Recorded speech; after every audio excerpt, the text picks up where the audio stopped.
Livre de la Genèse, chapitre 2. Ainsi furent achevés les cieux et la terre, et toute leur armée. Dieu acheva au 7e jour son œuvre qu'il avait faite, et il se reposa au 7e jour de toute son œuvre qu'il avait faite. Dieu bénit le 7e jour, et il le sanctifia, parce qu'en ce jour, il se reposa de toute son œuvre qu'il avait créée en la faisant. Voici les origines des cieux et de la terre, quand ils furent créés. Lorsque l'Éternel Dieu fit une terre et des cieux, aucun arbuste des champs n'était encore sur la terre, et aucune herbe des champs ne germait encore, car l'Éternel Dieu n'avait pas fait pleuvoir sur la terre, et il n'y avait point d'homme pour cultiver le sol.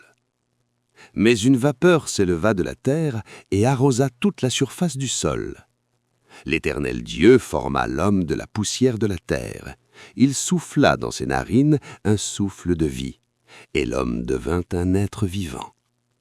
Puis l'Éternel Dieu planta un jardin en Éden, du côté de l'Orient, et il y mit l'homme qu'il avait formé. L'Éternel Dieu fit pousser du sol des arbres de toute espèce, agréables à voir et bons à manger, et l'arbre de la vie au milieu du jardin, et l'arbre de la connaissance du bien et du mal.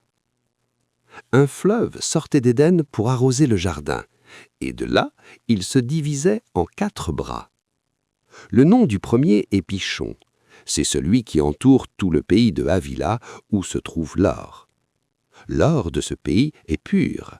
On y trouve aussi le bdellium et la pierre d'onyx. Le nom du second fleuve est Gihon. C'est celui qui entoure tout le pays de Cush. Le nom du 3e fleuve est Hiddekel. C'est celui qui coule à l'orient de l'Assyrie. Le 4e fleuve, c'est l'Euphrate.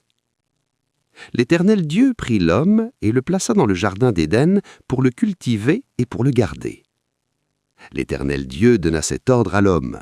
« Tu pourras manger de tous les arbres du jardin, mais tu ne mangeras pas de l'arbre de la connaissance du bien et du mal, car le jour où tu en mangeras, tu mourras. » L'Éternel Dieu dit, « Il n'est pas bon que l'homme soit seul. Je lui ferai une aide, semblable à lui. » L'Éternel Dieu forma de la terre tous les animaux des champs et tous les oiseaux du ciel.